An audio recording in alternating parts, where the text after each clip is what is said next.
Our CNN primetime exclusive interview with the president of Ukraine continues right now with the biggest question of all.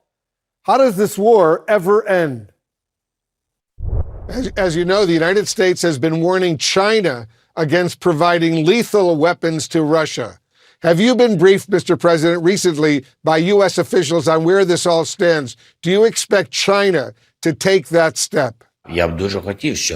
I would like to have all the countries support the end of the war, and on the side of all other security directions, which through the war we have a lack of. And we're interested to have China on the side of the nuclear safety and security. The US doesn't have much in common with China. We understand that. And how the US will be living with China, it's a matter between US and China.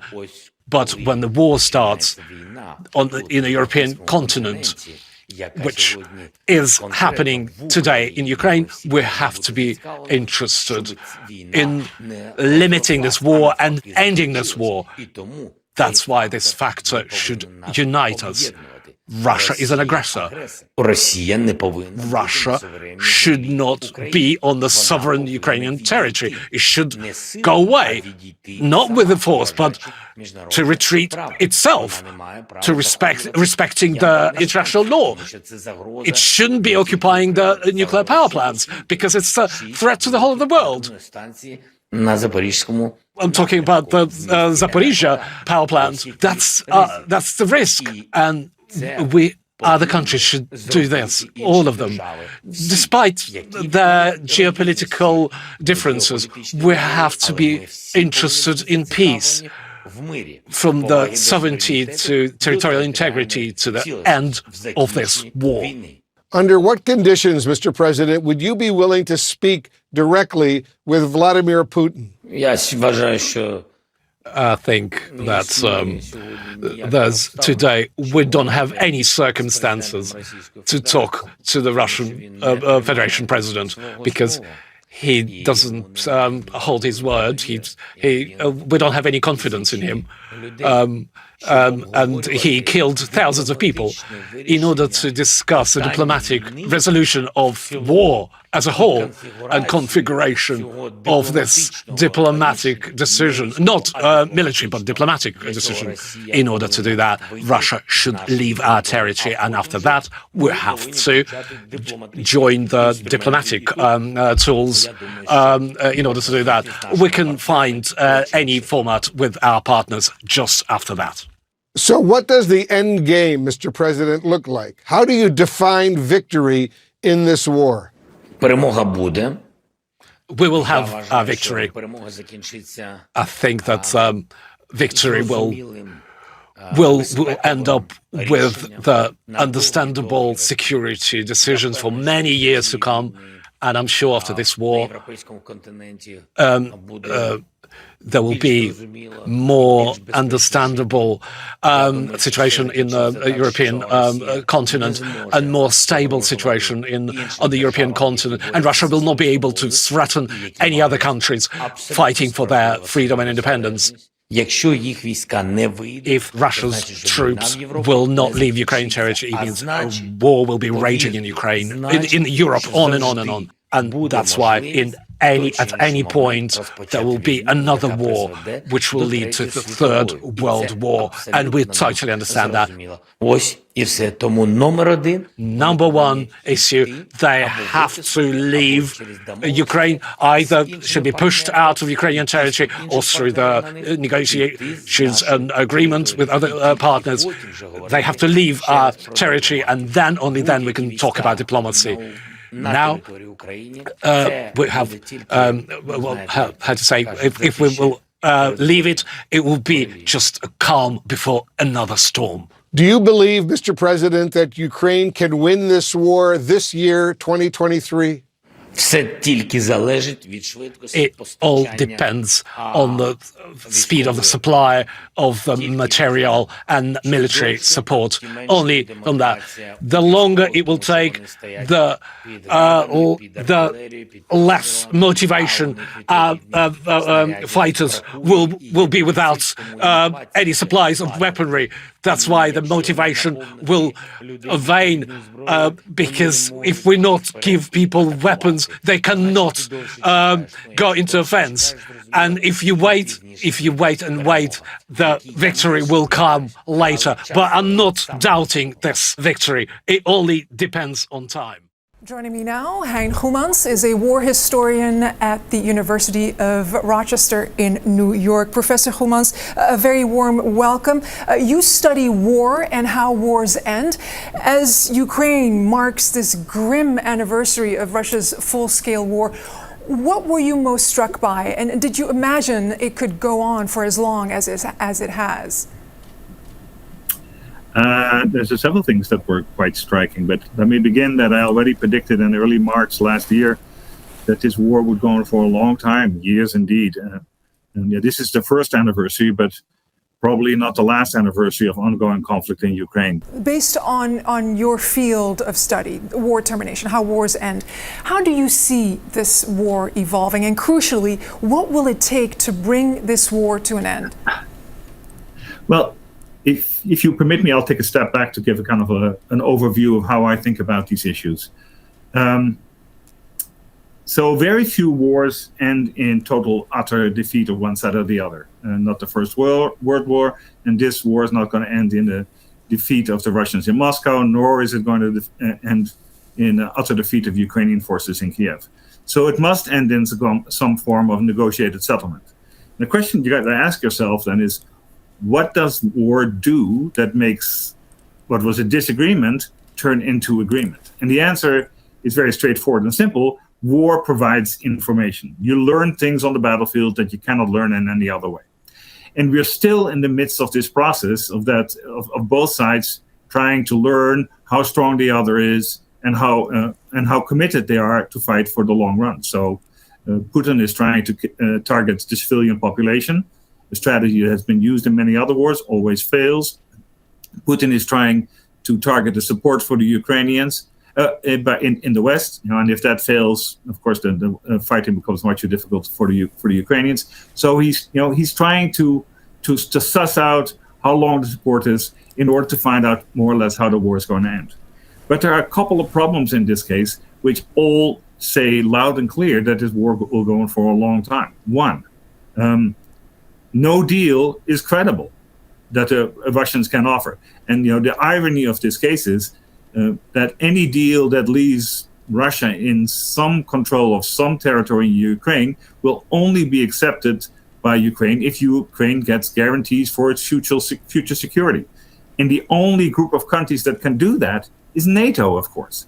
And that's the very reason why Putin supposedly went to war, for Ukraine being supported or joining NATO. So that's one reason. Putin cannot credibly promise to stick by any demands or any settlement he makes now. He didn't do it in 2014. He won't do it now. Second, there is the problem, and there's a bit of a debate over this, whether Putin can actually domestically survive a loss in the war. Because if he can't, then he can anticipate that if he loses, he will be punished for his poor performance. He will be jailed, exiled, or most likely fall from a window in the third story of some building in the Kremlin. He will get killed. I assume that is most likely. Now, he can anticipate this, as leaders have done throughout history. And the most prominent example is the First World War. He can anticipate that if he signs a losing peace or a war, an agreement that is not worth the cost that the Russians have suffered, that he will be removed from office and subsequently killed. So he's not going to sign any agreement like that. He's going to fight in what we call a gamble for resurrection. He has nothing to lose. He cannot die more than once. Professor Goemans, I mean, it's a daunting prospect to think that this war will drag on, specifically, of course, for Ukrainians who are suffering so dearly. But what does this mean from a global perspective, in a few words? What are the chances that this war could spread beyond Ukraine in the next couple of months or years? Well, this ties into the point I raised earlier in a nice way, right? I mean, if Putin thinks that he cannot get what he needs, he may go for Moldova. To say, like, okay, not only did we liberate the 4 provinces of Ukraine, we also liberated the Russian population in Moldova and tried to sell that as a victory back home. He might try to do that. Europe was not going that way after World War II, but now once again they're going that way. We are all enjoying it. When it really happens, we say, oh, we're shocked, we're shocked. Without war, a lot of people cannot survive. If this one and this one does not solve their problems, the world's problems are never gone.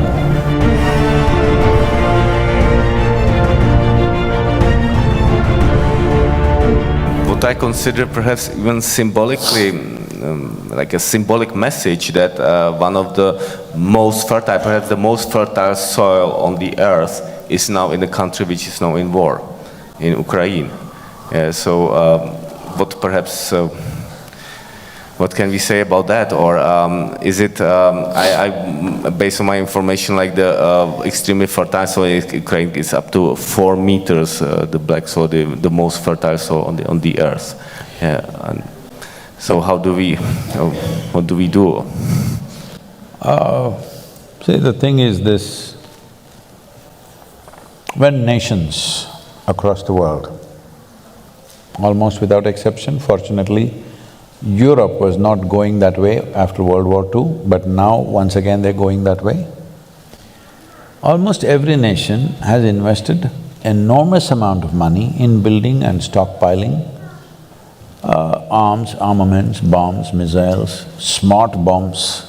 I don't know how a bomb can be smart, it's the dumbest thing to do. It is the dumbest thing to do.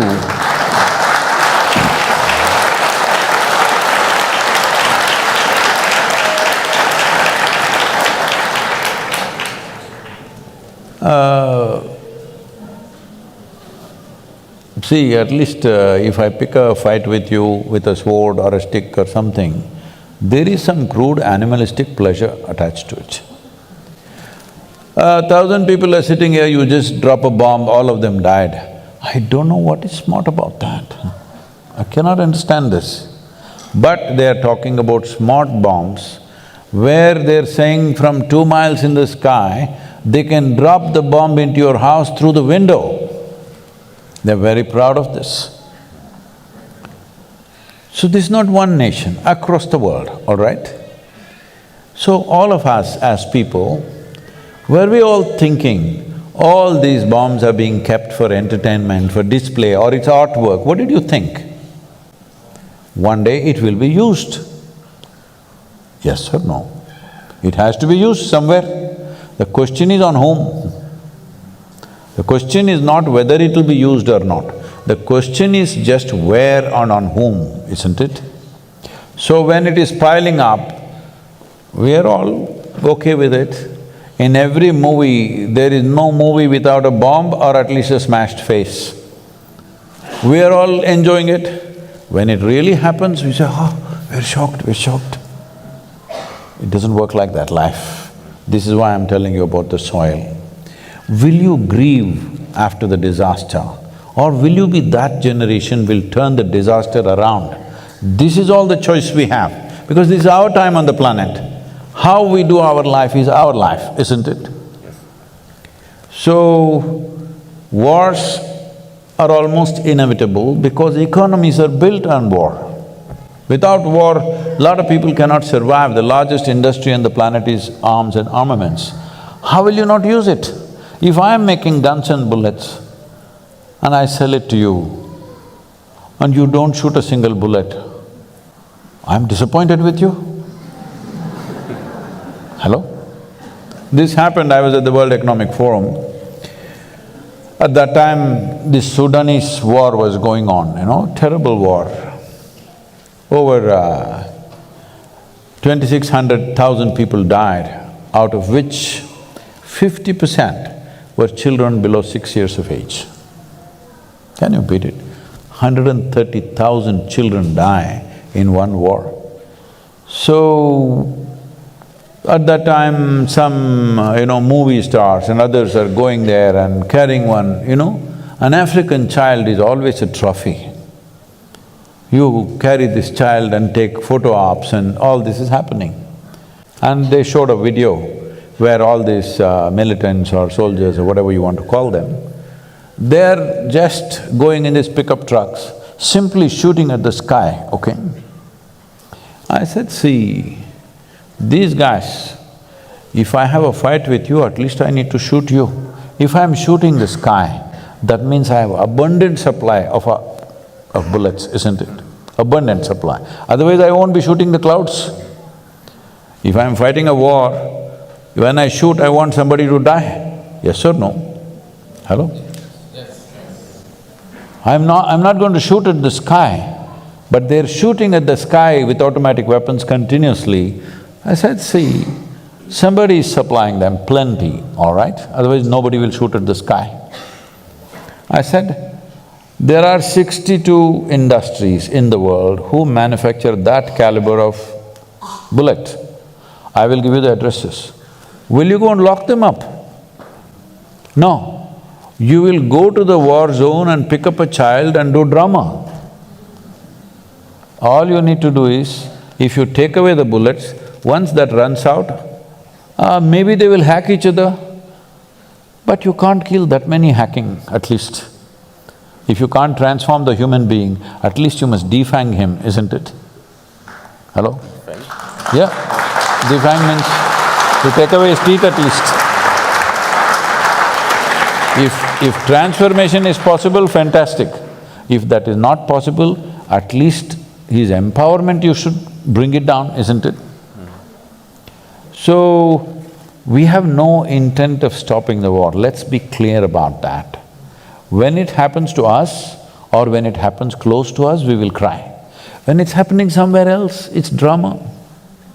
This inhuman attitude towards war and to killing and the suffering that other people go through we must come out of that. Because most evil things have happened not necessarily because of evil intentions, simply apathy. You sleep through life. Is sleeping a crime? Hello? Is sleep a crime? Hello? No, sleep is a good thing. But if you sleep through your life is a disaster. That is what is happening to the world, both in terms of soil, both in terms of… in terms of war. This is what is happening, we sleep through. After World War II, we formed League of Nations, we made United Nations. The idea was never again such wars will happen, right? Not just for Europe, for the whole world, never again it'll happen. But since then, how many wars?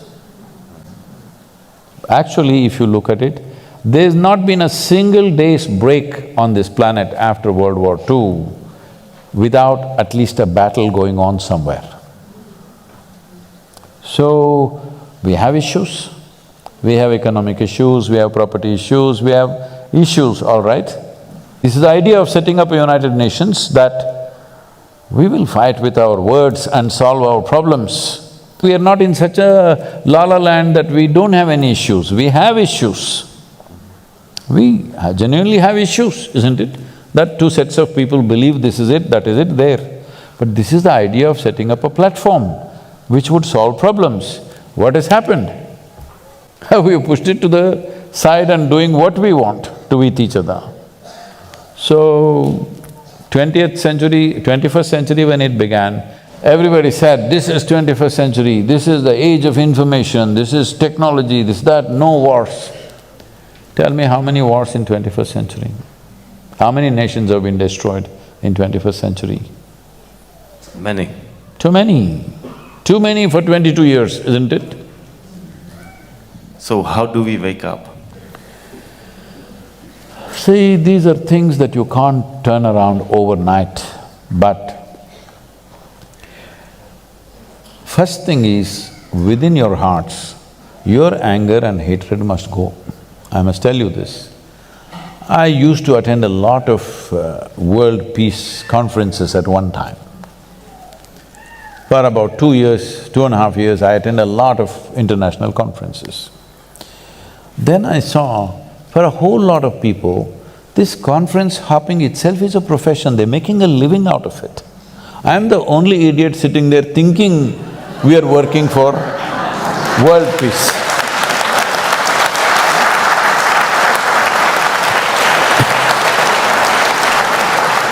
So I was in a very prominent conference, 42 Nobel laureates were participating and a few ex-heads of state and all that stuff. Because when they're head of state, they will do war. After they retire, they will talk peace. This has been the way of the world. So, I was here and this is the third day afternoon. One particular Nobel laureate, it's his turn to speak and after that I'm speaking. So he came up and this podium is a little exposed, a proper big podium, you know, the wooden thing. So he went and stood behind that and he opened his file. He looked down, he never lifted up his head up. He read 42 pages.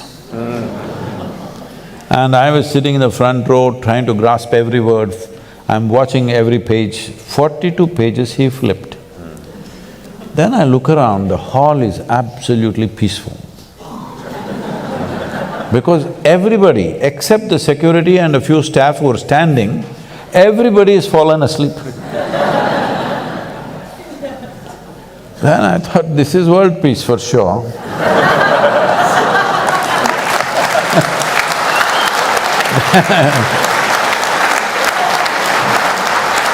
Then my turn to speak came and I said, see, in the last 3 days I've heard so many bombastic speeches about creating world peace.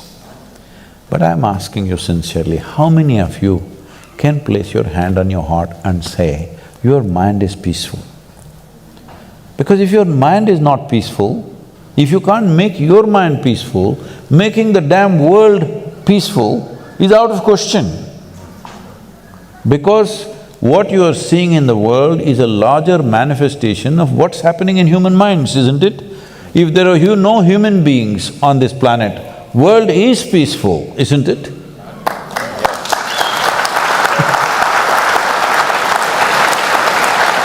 Then I inquired why in the afternoon session everybody has fallen asleep uniformly. You know, there was a certain unity about it, except me and a reader, he's not a speaker, a reader. Everybody has fallen asleep. Then I asked, what happened? He said, no, Sadhguru, yesterday evening there was a Bacardi festival. Oh, free drink. So everybody became peaceful.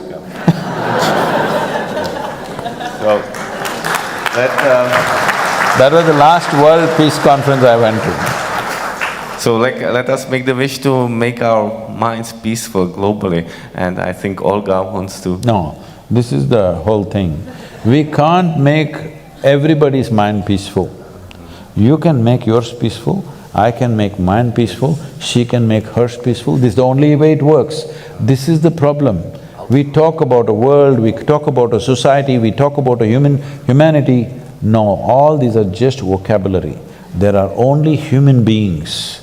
If this one and this one does not solve their problems, the world's problems are never gone. It will manifest in so many ways.